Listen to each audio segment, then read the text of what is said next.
O Senhor esteja convosco. Ele está no meio de nós. Proclamação do Evangelho de Jesus Cristo segundo Mateus. Glória a vós, Senhor.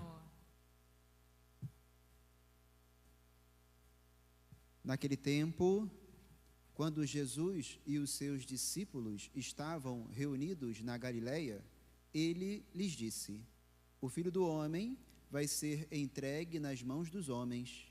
Eles o matarão, mas no terceiro dia ele ressuscitará. E os discípulos ficaram muito tristes. Quando chegaram a Cafarnaum, os cobradores do imposto do templo aproximaram-se de Pedro e perguntaram: O vosso mestre não paga o imposto do templo? Pedro respondeu: Sim, paga. Ao entrar em casa, Jesus adiantou-se e perguntou: Simão, que te parece? Os reis da terra cobram impostos ou taxas de quem? Dos filhos ou dos estranhos? Pedro respondeu: Dos estranhos. Então Jesus disse: Logo, os filhos são livres. Mas, para não escandalizar essa gente, vai ao mar, lança o anzol e abre a boca do primeiro peixe que tu pescares. Ali tu encontrarás uma moeda. Pega então a moeda e vai entregá-la a eles, por mim e por ti. Palavra da salvação. Glória a vós, Senhor. Podemos sentar, santos e santas da igreja. Vamos iniciar esta reflexão para esta segunda-feira da 19ª semana do tempo comum. Mas antes vamos fazer uma breve reflexão, uma breve menção de tudo que nós vivenciamos nesses últimos dias. Nós encerramos no sábado foi o dia de Santa Filomena, Nós encerramos na sexta-feira a trezena em honra a Santa Filomena. Foram dias de muitas graças, de oração constante, milagres aconteceram. Eu tenho ouvido aqui os testemunhos e fico muito feliz sempre. Infelizmente, esse ano eu não consegui participar de todos os dias, ou melhor, de nenhum dia. Eu trabalhei, infelizmente eu tive compromissos de trabalho e não consegui participar da trezena, tive que até viajar neste período, mas eu compartilhei com os irmãos tudo o que aconteceu durante esses 13 dias. Tivemos vários padres devotíssimos de Santa Filomena, que levam o nome de Santa Filomena aonde quer que eles estejam, lá em suas paróquias, em suas comunidades, outras cidades. Enfim, Santa Filomena sendo louvada, sendo cultuada, sendo colocada como intercessora também em outros lugares, não só aqui no nosso santuário, mas em tantos outros lugares a devoção a Santa Filomena já se faz presente. Nós só temos a nos alegrar e agradecer por isso. Também, em meio a tudo isso, nós vivenciamos o Dia do Padre, onde nós parabenizamos o nosso Padre Wagner, pelo Dia do Padre. Peço orações por ele também, para que, não só por ele, por todos os sacerdotes, para que eles continuem perseverantes nessa caminhada. Também no dia 10, junto com Santa Filomena, dia do diácono, E também no domingo, agora, dia dos pais, ou seja, agosto, mês das vocações, Nós estamos celebrando as vocações, dia do padre, dia do diácono, dia dos pais, todas as vocações. Aí nós vamos ver as outras vocações durante o mês. Enfim, as orações não podem parar. Nós estaremos intercedendo rezando junto com Santa Filomena, para que a graça aconteça sempre em nossas vidas. Amém? Amém. Voltamos à rotina normal. Segunda-feira, celebração da palavra, vamos ter as missas feriais durante toda a semana, graças a Deus por isso. Mas também já divulgo o cerco de Jericó, que também já está se aproximando. Nos avisos teremos mais informações. Está nos avisos? Está nos avisos, teremos mais informações. É só para você perceber que as nossas orações não cessam, que nós estamos orando incansavelmente para as conversões e para a santificação de todos. Bem, neste mesmo contexto de orações que não se cessam, nós vamos observar o Evangelho de hoje. Jesus começa o Evangelho de hoje num momento em que nós não podemos deixar passar desapercebido. né? O Evangelho começa dizendo que Jesus está reunido com os seus discípulos na Galileia.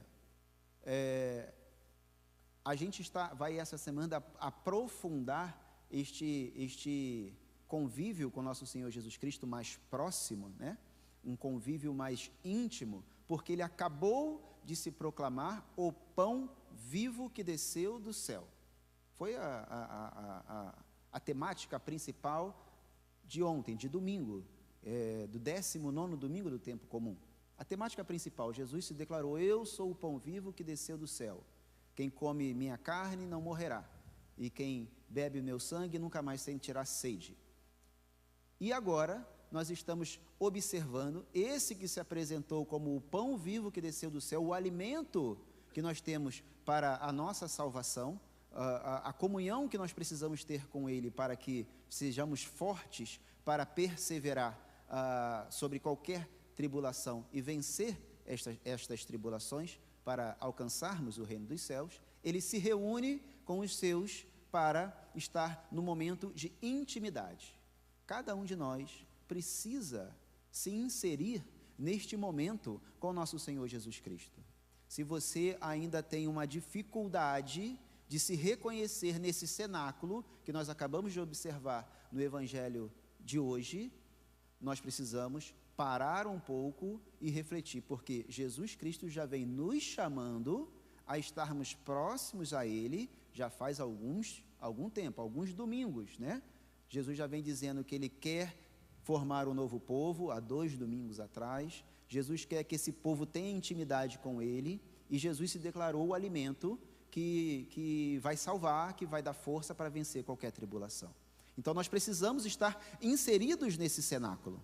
Nós precisamos estar junto com Cristo quando Ele se reúne com os seus para partilhar das coisas que é importante, para aprender dele, do próprio Cristo, da sua palavra, que é a palavra de Deus, a Bíblia, que é o Evangelho, que é a liturgia, para aprender dele diretamente o que nós precisamos de fato aprender e ter como verdade, caminho e salvação. Então, esta primeira observação para o dia de hoje precisa estar muito clara no seu coração. Nós devemos estar inseridos neste cenáculo que Jesus faz questão de sempre reunir. Ele sempre se reúne com os seus para falar de coisas importantes, para falar de coisas que vão nos levar à salvação. E hoje ele inicia esse diálogo de intimidade, esse diálogo de quem deseja estar próximo, de quem deseja ensinar algo relevante, com uma questão que entristece os corações dos seus discípulos. Jesus diz a eles que ele será entregue aos homens e será morto. Vai ser, aí a gente já sabe lá na frente, né? Mas aqui no contexto, os discípulos ainda não sabem que ele vai ser crucificado, vai ser morto. Ele também diz que ressuscitará. Bem, então para este contexto dos discípulos, esta tristeza no coração até um pouquinho nos dá uma certa compreensão. Mas o problema é quando a gente já conhece toda a história, assim como eu e você, e ainda nos atribulamos com as notícias que tentam nos afligir, seja ela qual for, né? Se a gente for relacionar diretamente com o Evangelho, as notícias de falecimento de nossos entes queridos, né? Quantas pessoas se desesperam quando recebem uma notícia de que o seu parente, de que as pessoas próximas, as pessoas que amam, faleceram. E as pessoas se esquecem por completo de todo o ensinamento, de tudo o que Jesus Cristo falou. Como eu disse, no contexto do Evangelho de hoje, esses discípulos entristeceram o coração. Ficaram tristes, porque Jesus disse que ia morrer, que ia ser entregue aos homens, os homens iriam maltratá-lo, mas que ao final ele ressuscitaria. Mas eles não entenderam nada. Não entenderam nada. Até mesmo porque a gente tem que aceitar que realmente era um pouquinho difícil para a compreensão deles, então a gente dá um certo crédito a esses discípulos. Mas eu e você, nós que estamos ouvindo o Evangelho diariamente, que temos oportunidade de estudar a palavra de Deus diariamente, nós ainda nos atribulamos com as notícias ruins, nós ainda temos dado lugar às coisas que não provêm de Deus. Aí a gente precisa entrar no contexto de toda a reflexão que nos é proposta para essa semana. Este Jesus acabou de dizer, como eu disse no início da homilia, que Ele é o pão da vida. Quem come da carne dele nunca mais terá fome. Ele explicou alguns dias atrás que os nossos pais comeram maná no deserto, mas morreram. E quem comer da sua carne não morre mais. Então, eu e você podemos nos entristecer, e eu sempre digo isso aqui, sim, né? Principalmente às segundas-feiras, em que esta celebração é em sufrágio das almas que padecem no purgatório, que nós podemos sim nos entristecer, nós podemos sim chorar as nossas perdas, nós podemos sim viver o luto. Eu sempre digo isso aqui, ao final da celebração. É digno fazer isso, vivenciar esse luto, vivenciar não só a perda de um ente querido, mas de todas as provações que nós vivenciamos. Então, é digno a nós nos entristecermos, mas essa tristeza tem que ter um prazo de validade. Essa tristeza precisa dar lugar, principalmente, à alegria. Aí as pessoas se espantam quando eu digo isso. Como assim, diácono? Como assim que eu vou deixar de ficar triste por uma perda e passar a me alegrar, passar a ter uma alegria plena? Sim, porque eu e você já ouvimos do próprio Cristo que Ele partirá, vai preparar um lugar para cada um de nós, Ele voltará para nos acompanhar para a vida eterna. Ou seja, nós estamos peregrinando por uma terra, por um local que não é o nosso. Nós estamos peregrinando para um lugar em que Ele preparou para nós e que não é aqui. Todos nós teremos essa passagem, todos nós teremos este caminho a perseguir. Então, por que nos desesperarmos? Por que nós vamos ficar tristes com este acontecimento da vida? Sabendo da certeza que Ele mesmo nos falou de que o nosso lugar é junto dele, o nosso lugar é o céu. Então, a alegria em saber que o nosso ente querido partiu e estar morando com Deus no céu deve confortar o nosso coração. Deve confortar o nosso coração. Não é um pedido, é uma ordem de nosso Senhor Jesus Cristo. Eu sei que a saudade aperta o coração, muitas vezes a gente sente falta, muita saudade, mas a gente precisa compreender que nós estamos caminhando para um caminho de salvação. Em cima de toda esta falta de compreensão dos discípulos no Evangelho de hoje, e ainda nos dias atuais, minha e sua, na falta de compreensão da palavra de Deus, ele nos dá um exemplo claro na sequência do Evangelho de hoje. Os cobradores do imposto do templo, ao verem os discípulos de Jesus, indagam Pedro, perguntando se Jesus Cristo não pagaria o imposto ao templo. Pedro, ainda sem compreender, diz que sim, paga. Ainda sem compreender, diz que sim, paga. E quando Pedro retorna, chega em casa, Jesus Cristo o chama novamente da intimidade, o chama novamente para explicar mais da sua missão como Messias, como Salvador, como quem nós devemos confiar acima de tudo, acima de qualquer coisa. Ele, já ciente do que tinha acontecido, pergunta a Pedro sobre quem deveria pagar o imposto, quem está próximo ou quem está distante, quem é o filho ou quem é o estranho. Pedro responde que é o estranho, óbvio, claro, esta é a compreensão. Só que Jesus, Ele é o Senhor do templo. Jesus, Ele é o dono da salvação. Ele é o dono Ele é quem vai nos mostrar o caminho para a salvação. Como Ele vai pagar o imposto do templo se Ele é o Senhor do templo? Esta compreensão a gente também precisa entender e ter muito firme em nossos corações. Se nós cobramos de Jesus algo que não é digno dele, ou não atribuímos a Jesus algo que não é digno dele, nós estamos inserindo as nossas vontades na palavra de Deus e não aceitando a palavra de Deus em nossas vidas.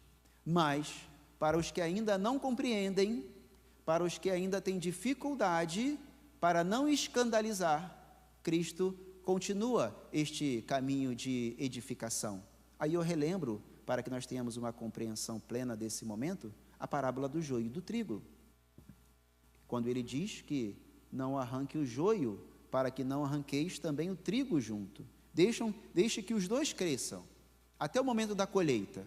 Deixe que esse conhecimento vá se edificando em nossos corações, juntamente com esse ensinamento do mundo.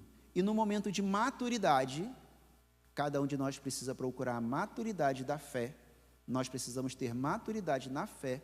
E nesse momento de maturidade na fé, nós teremos condições de avaliar se o que está sendo oferecido é de Deus ou do mundo. Se nós estamos dando prioridade às coisas de Deus ou às coisas do mundo. Se nós preferimos dar continuidade ao caminhar com Cristo ou se nós estamos dando atenção às coisas do mundo. É exatamente isto. E Jesus nos coloca também numa condição de que Ele nos fornecerá o que é preciso. Quando Ele orienta Pedro a ir até o mar, pescar um peixe e da boca do peixe ter ali o alimento ou a condição para pagar o imposto do templo, para não escandalizar estes que ainda não compreenderam a palavra de Deus. Ele que se apresentou como o pão vivo, que se dá alimento, Ele neste momento está dizendo para mim e para você que Ele nos dará tudo o que é necessário para a nossa peregrinação por essa terra. Se o mundo cobra de nós algo e nós, por dignidade, por caminharmos também neste mundo, precisamos responder, Ele nos fortalecerá. Ele nos dará todo o apoio para continuar caminhando. Ele nos dará todas as condições, o que é necessário para não vacilarmos na caminhada, para chegarmos então a esse desejo que Ele tem para cada um de nós, que é a salvação, que é a morada eterna. O fato de pagar o imposto ao templo, de que Ele mesmo é o Senhor, nós precisamos ter uma identificação, uma consciência muito plena sobre isso, sobre o que está acontecendo. O que Jesus quer dizer para mim e para você no dia de hoje é que nós precisamos entender, compreender que o escândalo é muito mais prejudicial do que a você vivenciar algo que vai trazer uma conversão, ou melhor, um afastamento para essas pessoas. Se você evangeliza de forma errada, você vai afastar, você vai levar para longe essas pessoas, ao invés de converter e lhe botar no caminho da salvação. Discernimento é o que Jesus nos pede no dia de hoje. Peçamos a Santa Filomena, que acabamos de festejar, que ela interceda por mim, por você, por todos nós, para que tenhamos essa compreensão muito firme em nossos corações, para que possamos aceitar e caminhar com Cristo rumo à salvação. Louvado seja nosso Senhor Jesus Cristo. Para sempre seja louvado.